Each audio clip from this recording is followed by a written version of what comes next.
반갑습니다. 저는 방금 소개를 해주신 대로 고든 코넬 신학대학원에 구약 교수로 재직하고 있으면서 보스턴 캠퍼스의 캠퍼스 학장을 맡고 있습니다.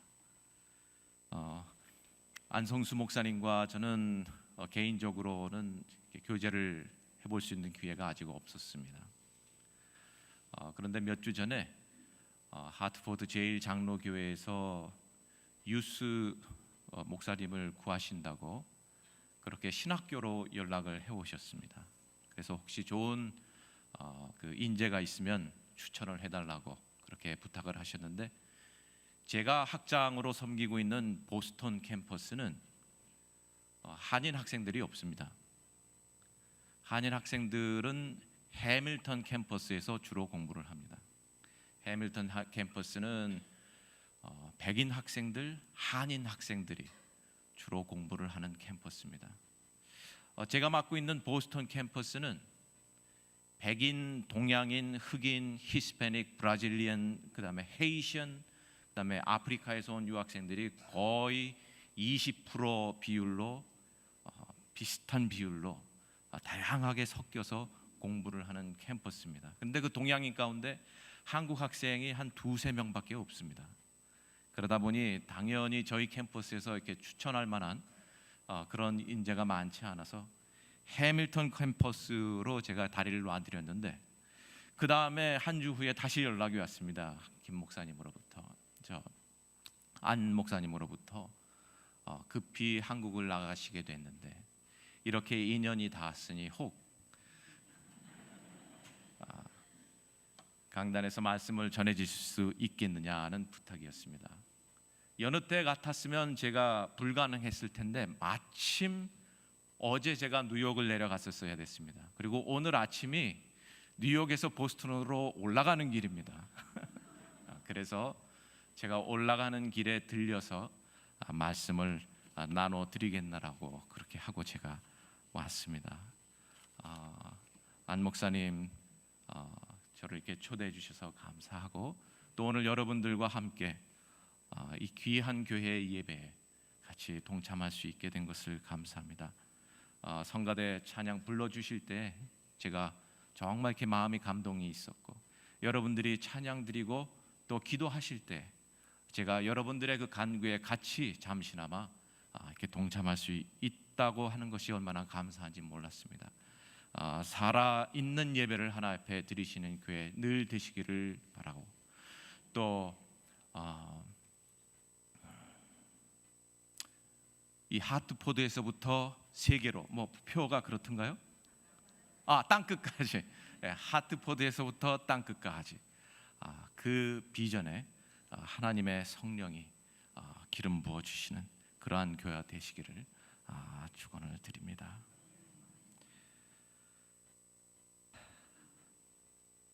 (10월 4일) 목요일까지 부탁드립니다. 이것은 하트포드 제1장로교회 이수아 집사님께서 주신 이메일의 내용입니다. 혹시 이 집사님 여기에 계시나요? 3부에 오시나요? 그래서 제가 설교 제목을 수종이라고 알려드리고 그날 오후 진모를 보고 있는데, 저희 캠퍼스에 유학 중인 나이제리아 출신 신학생이 유학생입니다. 그 조슈아가 지난 학기 등록금을 밀린 상태로 해결하지 못해서 이번 학기에 아직 등록을 못하고 있다고 하는 그러한 소식을 접해 들었습니다. 안타깝게도 그 다음 날인 10월 5일 금요일, 그러니까 불과 이게 3일 전 얘기입니다. 그 금요일까지 이 부분을 해결하지 못하면 학교에서 매년 가을에 이민국에 제출해야 하는 그 현 등록생 명단 거기에서 누락이 되기 때문에 결과적으로 미국을 유학을 중단하고 미국을 떠나야 하는 그러한 처지에 놓였다고 하는 소식이었습니다. 그래서 그 다음날 아침 금요일 8시에 저는 집무실에 당도해서 이리저리 전화를 돌리고 또 이 스텝 저 스텝을 불러다가 상황 설명을 듣고 함께 조슈아의 밀린 등록금을 마련해 보느라고 눈코 뜰 새 없이 오후 2시를 훌쩍 넘겼습니다. 점심을 당연히 걸렀습니다. 그때 교직원 한 사람이 제 방을 두드리고 들어왔습니다. 학장님, 아직 점심 못 드셨죠? 제게 손 안 댄 샐러드가 하나 있는데 그거라도 드릴까요? 그렇게 건네받은 샐러드 팩에는 1불 25센트라 적힌 가격표가 아직 붙어 있었습니다. 마침 메요네즈가 있어서 샐러드에 섞어서 맛있게 먹고 나니까 제 눈이 다 밝아지는 것 같았습니다. 그리고는 오후 4시쯤에 드디어 하나님의 도우심으로 여러 손길을 통해서 밀린 등록금이 조슈아를 위해서 마련이 되었습니다.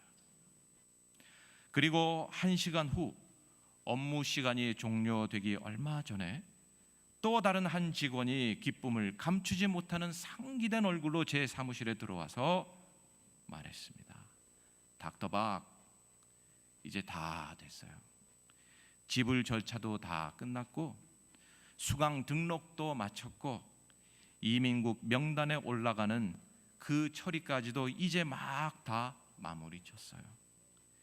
조슈아는 이번 학기에 저희 학생으로 미국을 떠나지 않고 계속 신학 공부를 해갈 수 있게 됐어요. 그 반가운 소식을 접하고 난 후에 제가 비로소 안도의 쉼을 내쉬면서 이렇게 혼잣말을 내뱉었습니다. 이제야 하트포트 제1장로교회 설교 준비를 할 수 있겠네요.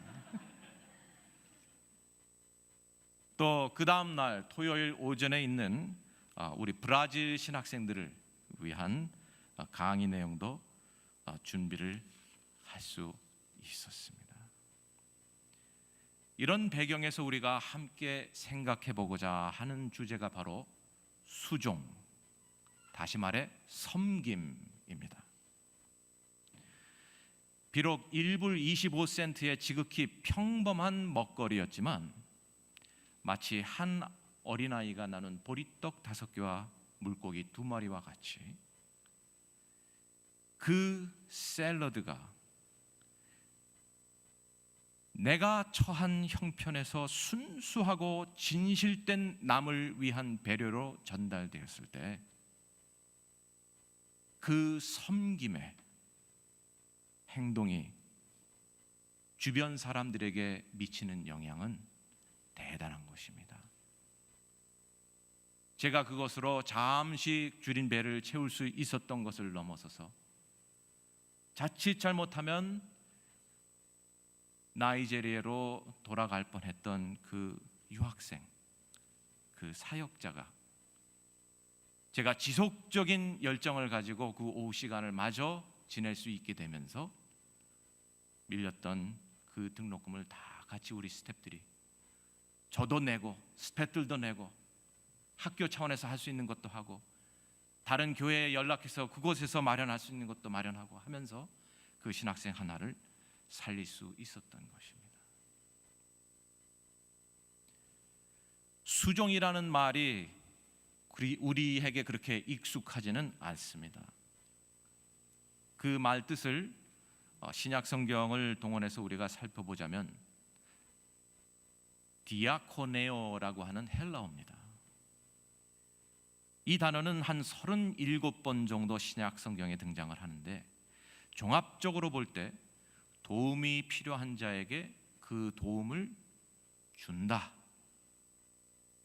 내가 스스로 무언가 방안을 찾아내는 것이 아니라 누구에겐가 도움이 필요하다고 하는 것이 감지되었을 때 주변에 있는 사람이 그에게 그가 필요로 하는 도움을 찾아서 준다고 하는 그런 내용입니다.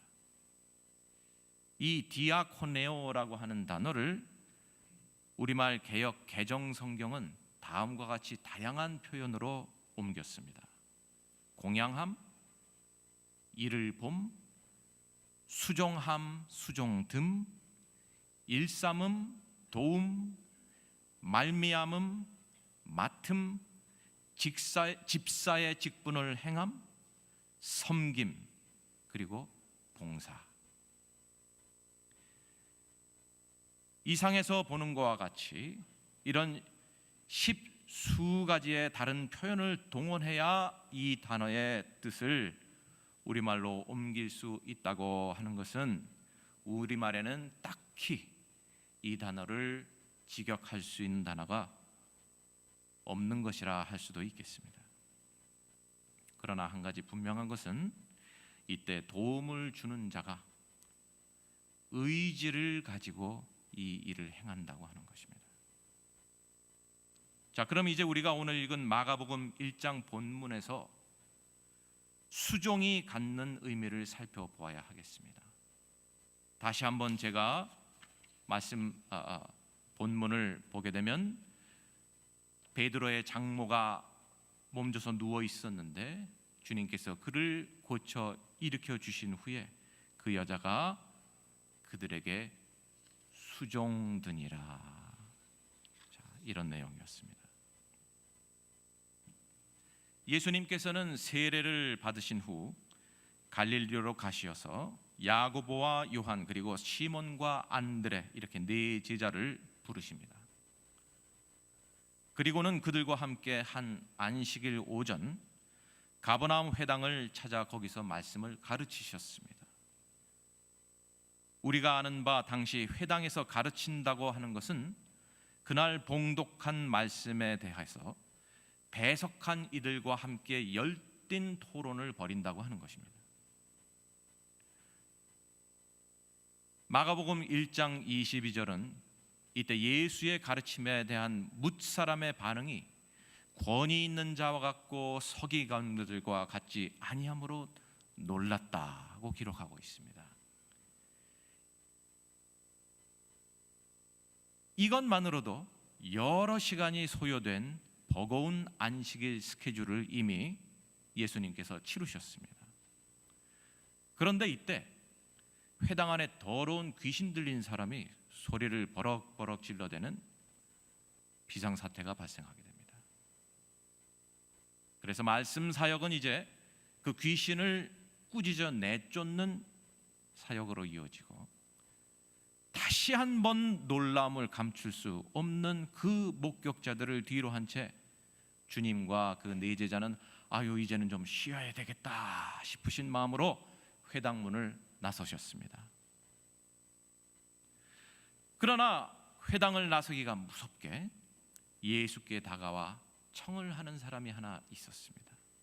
곧 로마 백부장입니다.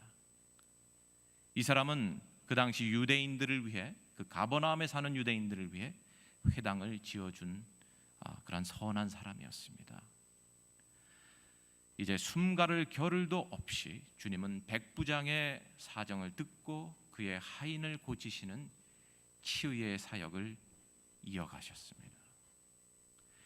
회당에서부터 불과 50보 거리 내에 있는 시몬의 집에 들어가서 쉬시고자 하신 것이었는데 그 짧은 이동 구간마저도 주님에게는 사역장이 되어버리고 만 것입니다.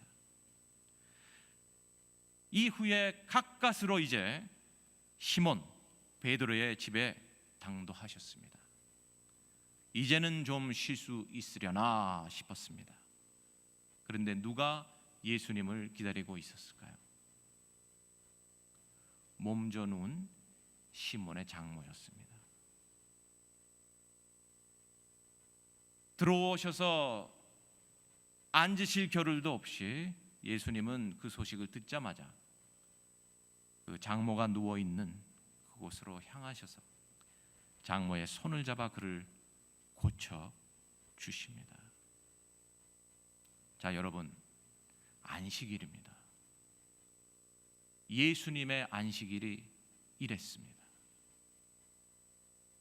우리 모두가 안식하고 있는 동안 예수님은 앉아 쉴 틈도 없이 그분의 안식을 보내고 계셨습니다.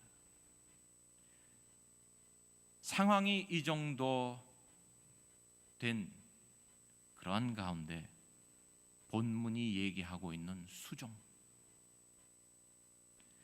그 섬김의 의미가 과연 무엇일까? 우리는 한번 짚어보고자 하는 것입니다. 회당에서 나와 곧 야고보와 요한과 함께 시몬과 안드레의 집에 들어가시니 시몬의 장모가 열병으로 누워 있는지라. 사람들이 곧 그 여자에 대하여 예수께 여짜온데 나아가서 그 손을 잡아 일으키시니 열병이 떠나고 여자가 그들에게 수종되니라. 이 본문에서의 수종은 세 가지 결과를 낳았습니다. 첫째로, 수종은 주님으로 하여금 드디어 쉬실 수 있게 했습니다. 안식일이었음에도 불구하고 아침부터 하루 해가 다 갈 때까지, 심지어는 시몬의 집에 들어서셔서도 쉴 새 없이 병들고 연약한 우리를 살피시느라 겨를이 없으신 주님으로 하여금 이제 잠시나마 그 수고를 멈추시고 좌석하셔서 허기를 채우시라고, 그 고난 몸을 쉬시라고 짬을 마련해 드린 것입니다. 우리로 모든 질병과 악으로부터 안식을 얻게 하시기 위해 본인의 안식을 내려놓으신 예수님을 위해 시몬의 장모는 얼마 안 되는 시간이나마 쉬며 원기를 회복하시게끔 정성을 들인 것입니다. 아마도 상을 펴고 자리를 내고 떡을 굽고 음료를 제공했을 것입니다. 감사함에서 우러난 한 평범한 여인의 수종이 예수님으로 하여금 작은 안식을 드디어 누리시게 해드린 것입니다. 둘째로,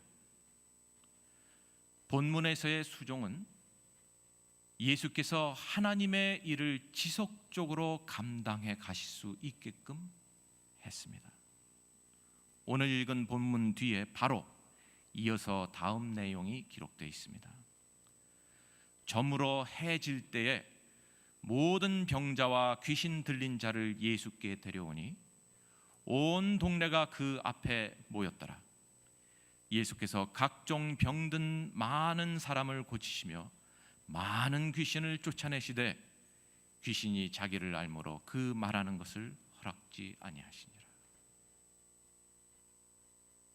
아시다시피 안식일은 해질 때 시작해서 해질 때 끝이 납니다. 이제 해가 저물었습니다. 그래서 안식일이 끝났습니다. 그러자 가버나움 동네 사람들이 너나 할 것 없이 대대적으로 병든 자와 귀신 들린 자를 예수께 데려옵니다. 안식일이 진행 중인 동안에는 쉬는 것이 강제적이었습니다. 그래서 병든 사람을 의원에게 데려가는 것도 금지되어 있었습니다. 그래서 안식일이 끝날 때까지 동네 사람들이 기다렸다가 해가 떨어지기 무섭게 주님께 그 병든 자들을 데려온 것입니다. 어김없이 주님은 이 모든 자를 고쳐주십니다. 그러면 여러분, 베드로 장모의 섬겨드림이, 잠시 쉴 수 있게 해드림이 없었다면 주님이 그날 오후의 사역을 얼마나 감당하실 수 있었을까 하는 질문을 우리가 안 가질 수 없습니다. 이렇게 해가 질 때 몰려온 사람들이 언제까지 주님을 붙들고 있었을까요? 한두 시간, 정해진 시간, 그리고 집으로들 돌아갔을까요? 아닙니다. 그날 밤 주님은 거의 잠을 주무시지 못했을 겁니다.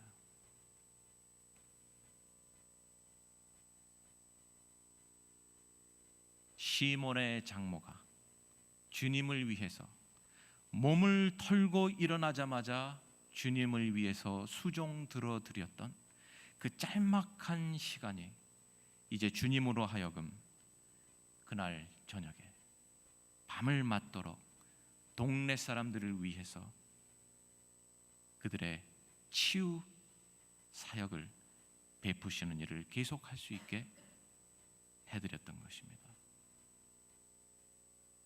셋째로, 수종은 그날 이후 바로 이 집으로 하여금, 그러니까 베드로 장모가 살고 있는 이 집으로 하여금 예수께서 가버나움에 들리실 때마다 이렇게 수많은 사람들을 치유하고 가르치시는 일을 빈번히 치르는 가정교회로 자리 잡게 합니다. 이것이 우리가 역사상 알고 있는 최초의 교회입니다. 그 집터가 바로 그 다음 장 마가복음 2장에 보면 이렇게 기록이 되어 있습니다. 수일 후에 예수께서 다시 가버나움에 들어가시니 집에 계시다는 소문이 들린지라 많은 사람이 모여서 문 앞까지라도 들어설 자리가 없게 되었는데 예수께서 그들에게도 도를 말씀하시더니 사람들이 한 중풍병자를 네 사람에게 메워 가지고 예수께로 올세 무리들 때문에 예수께 데려갈 수 없으므로 그 계신 곳에 지붕을 뜯어 구멍을 내고 중풍병자가 누운 상을 달아내리니 예수께서 그들의 믿음을 보시고 중풍병자에게 이르시되 작은 자야 네 죄의 사함을 받았느니라.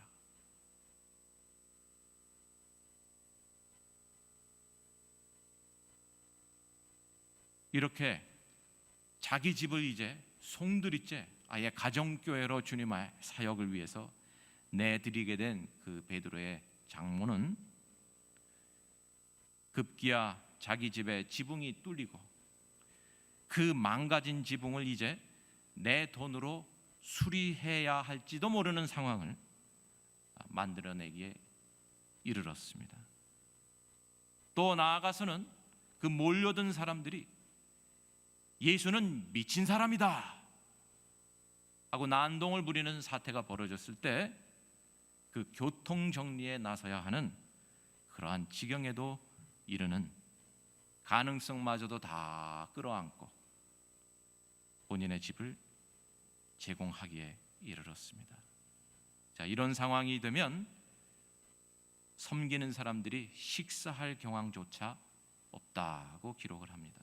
그래서 마가복음 3장 20절에 이르기를 집에 들어가시니 무리가 다시 모임으로 식사할 겨를도 없는지라 예수의 친족들이 듣고 그를 붙들러 나오니 이는 그가 미쳤다 하미라.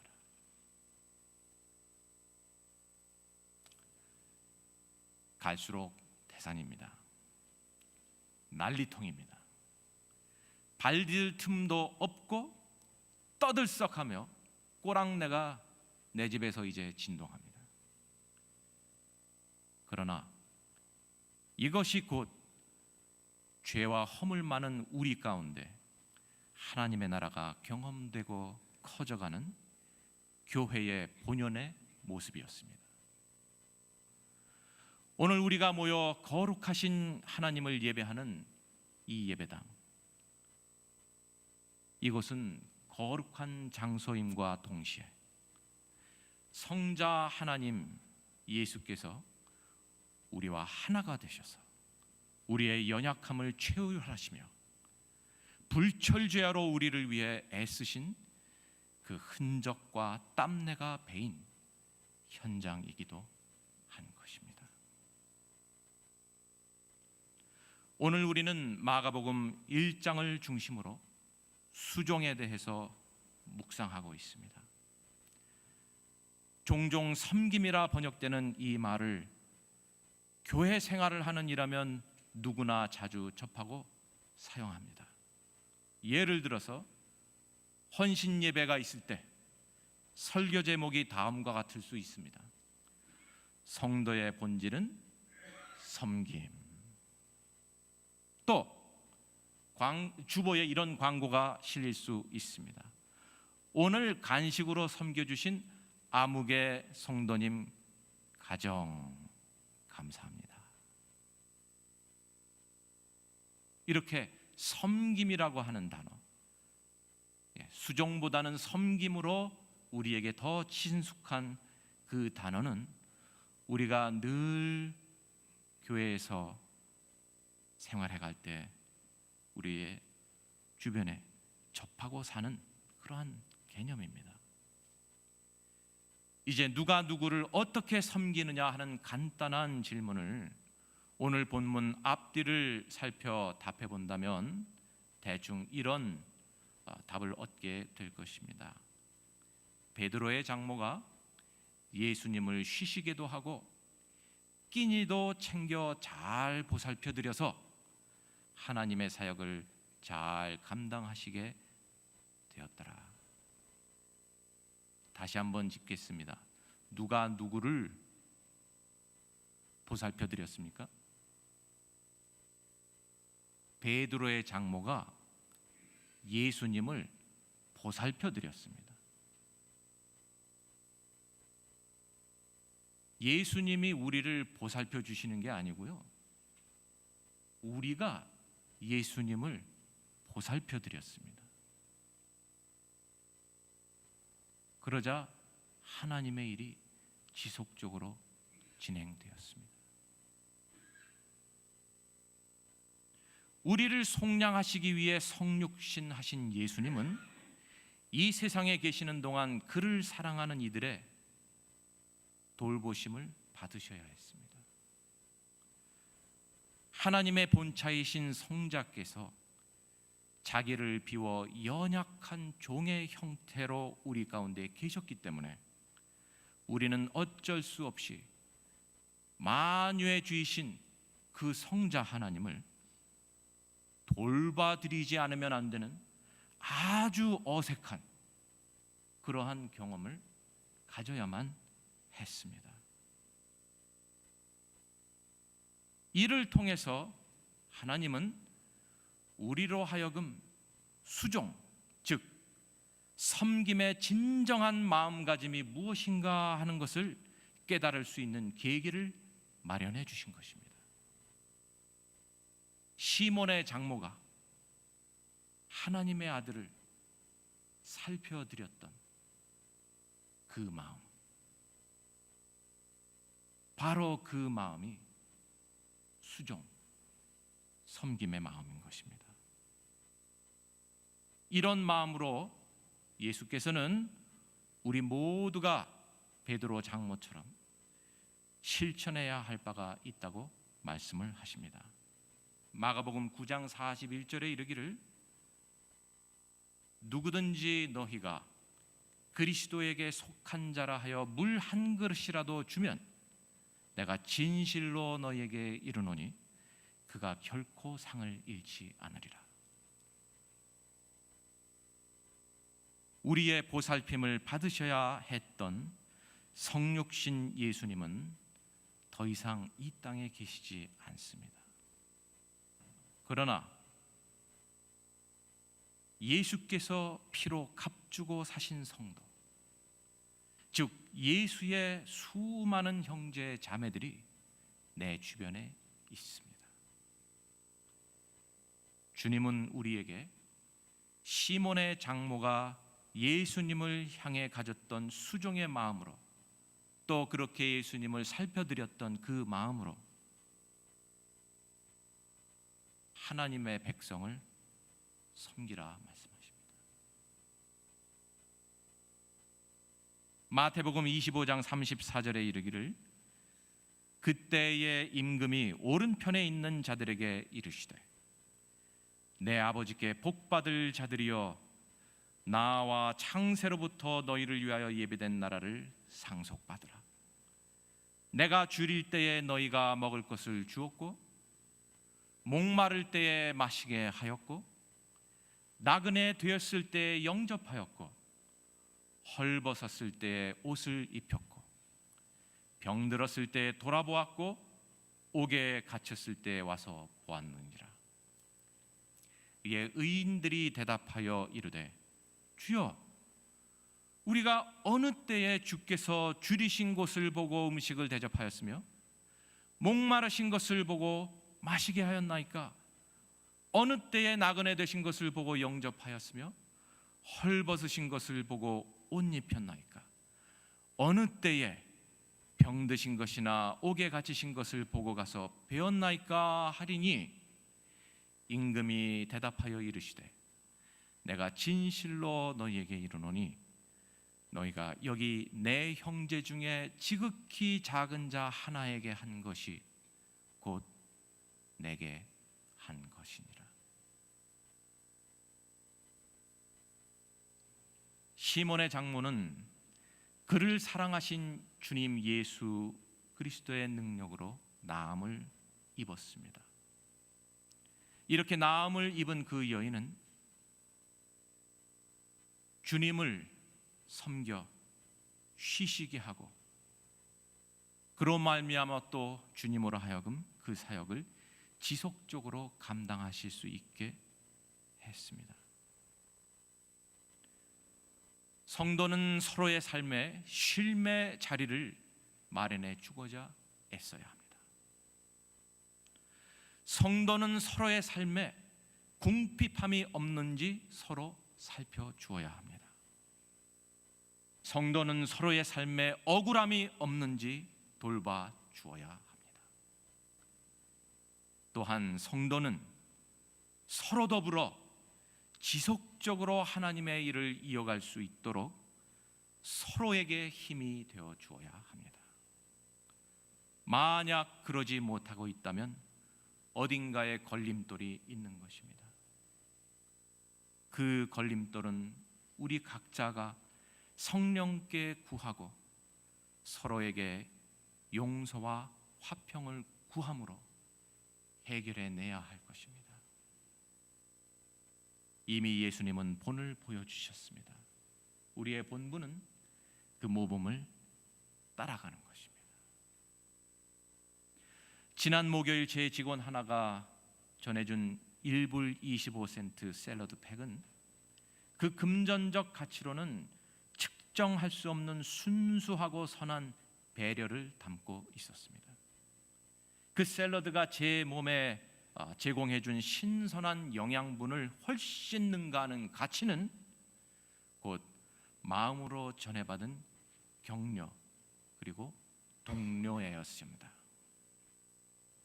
그런데 이러한 마음의 배려보다도 더 큰 감동이 있었다면 바로 그렇게 서로를 배려하고 수고한 결과 나이제리아 신학생 조슈아의 신분 문제가 해결이 됐다고 하는 것입니다. 수고로움 가운데 우리가 서로에게 가진 배려를 주님께서 받으시고 그 수고에 축복하셔서 마치 우리가 잔치라도 벌여야 할 양 기뻐하는 그 풍성한 열매를 우리가 끌어안을 수 있게끔 우리를 축복하셨다고 하는, 그것이 진정한 기쁨인 것입니다. 수종, 섬김 그 자체는 때때로 눈물로 씨를 뿌리는 듯한 수고와 인내를 동반해야 할 수도 있습니다. 그러나 그 수고 후에는 기쁨으로 단을 거두리라는 주님과의 약속이 전지되어 있는 것입니다.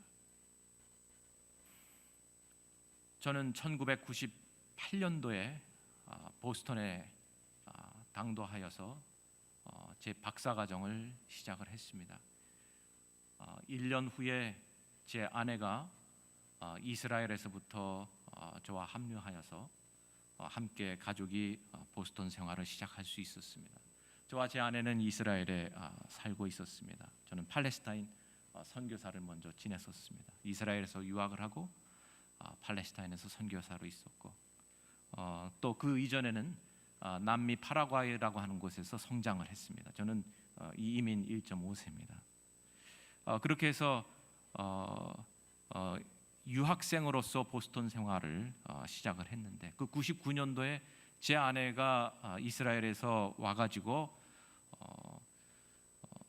보스턴 글로브라고 하는 그 일간지를 이렇게 쭉 펼쳐 들었는데, 거기에 노숙자에 대한 보스턴 노숙자에 대한 기사가 담겨 있었습니다. 제가 98년도에 올 때 제가 100불을 들고 왔고 99년도에 제 아내가 올 때 또 100불을 가져왔습니다. 그게 저의 전 재산이었습니다. 그런데 제 아내가 그 기사를 읽더니만 저에게 그런 말을 했습니다. 우리보다도 가난한 사람이 미국에도 있네? 뭔가는 해야 하지 않을까? 그래서 그때 저와 제 아내가 노숙자 사역을 시작하게 됐습니다. 지금까지 계속하고 있습니다. 처음에는 제 아내가 얘기한 것처럼 우리보다도 가난한 사람이 있어, 도와야지 해서 시작을 했는데, 그것을 쭉 진행을 하다가 보니까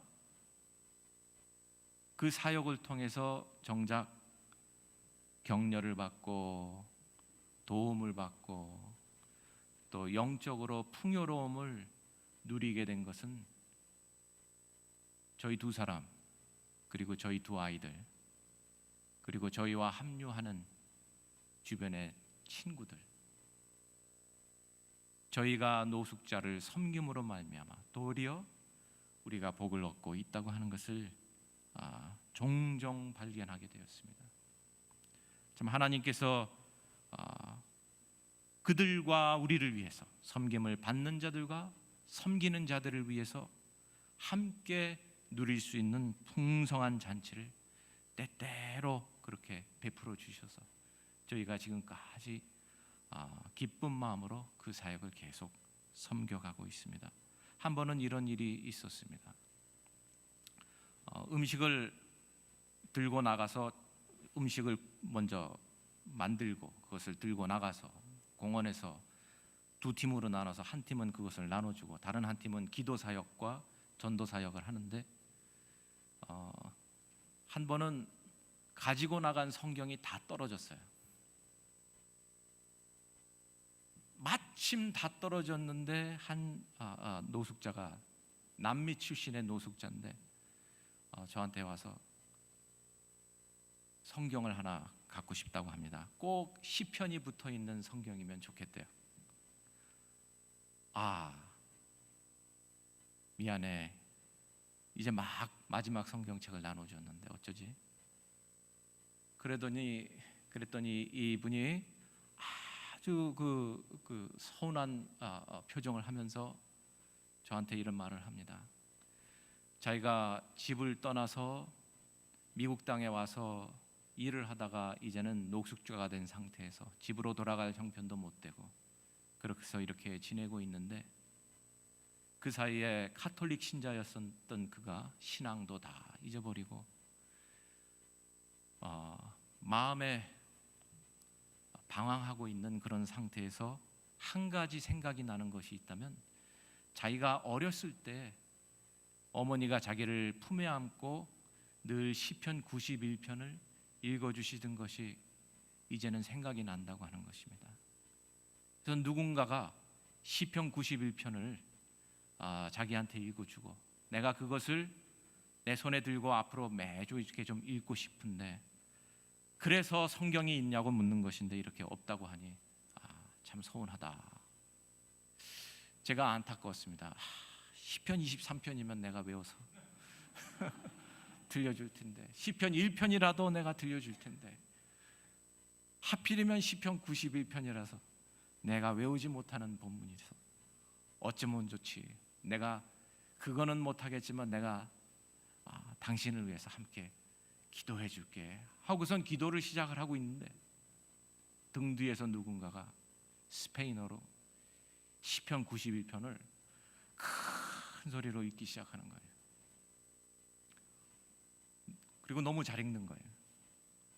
돌아다 봤습니다.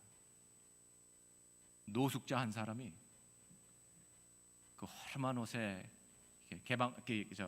보침 하나 이렇게 메고 눈을 감고 큰 소리로, 그 공원 전체가 들을 만한 큰 소리로 시편 91편을 마치 무슨 배우가 무대에서 읽듯이 그 말씀을 외우고 있는 거예요.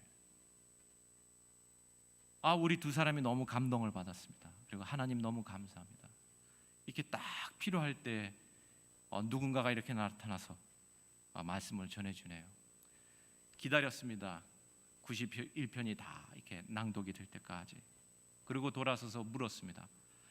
당신은 어떻게 이렇게 성경을 잘 외우느냐 했더니, 내가 유일하게 외우는 성경이 있다면 딱 시편 91편인데 지나가다가 음식 타러 지나가다가 들린 소리가 누군가가 시편 91편을 읽어주면 좋겠다는 말이 들려서 내가 오늘 공짜로 음식도 받아가는데 이런 수고라도 해야지 해서 자기가 그것을 외우기 시작했다고 하는 것입니다.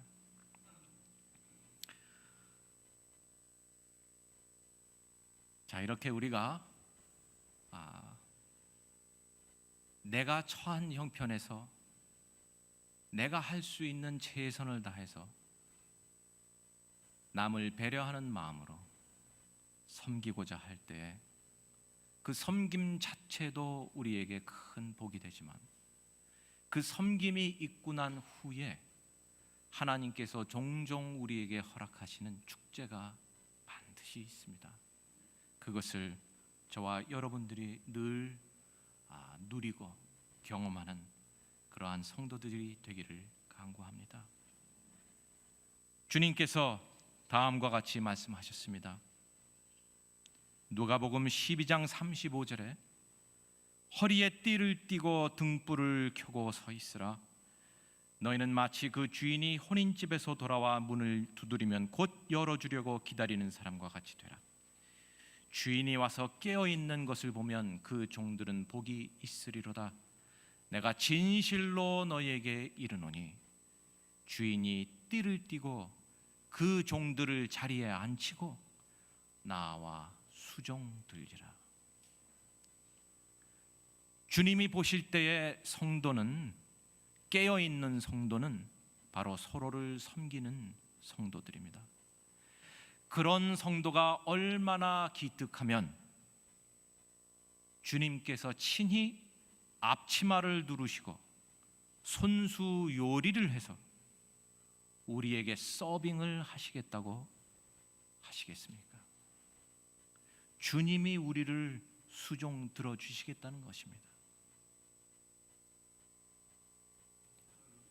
인자가 온 것은 섬김을 받으려 함이 아니라 도리어 섬기려 하고 자기 목숨을 많은 사람의 대속물로 주려 함이라 하신 그 마가복음 10장 45절의 의지를 다른 각도에서 또 한 번 표현한 것이라 하겠습니다.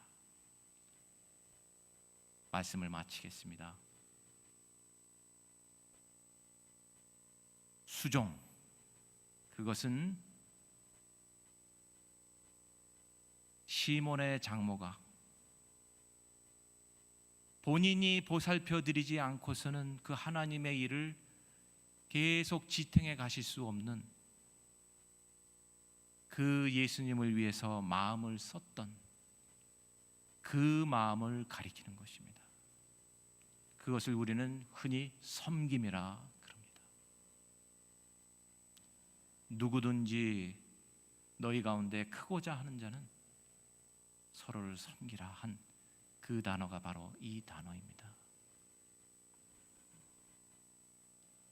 주님의 섬김의 본을 잘 따라서 베드로의 장모가 가졌던 그 마음을 잘 본받아서 주님께 큰 기쁨이 되고 그분의 잔치자리에서 크게 칭찬받는 저와 하트포드 제1장로교회 성도님들이 되시기를 축원합니다. 아멘. 기도합니다.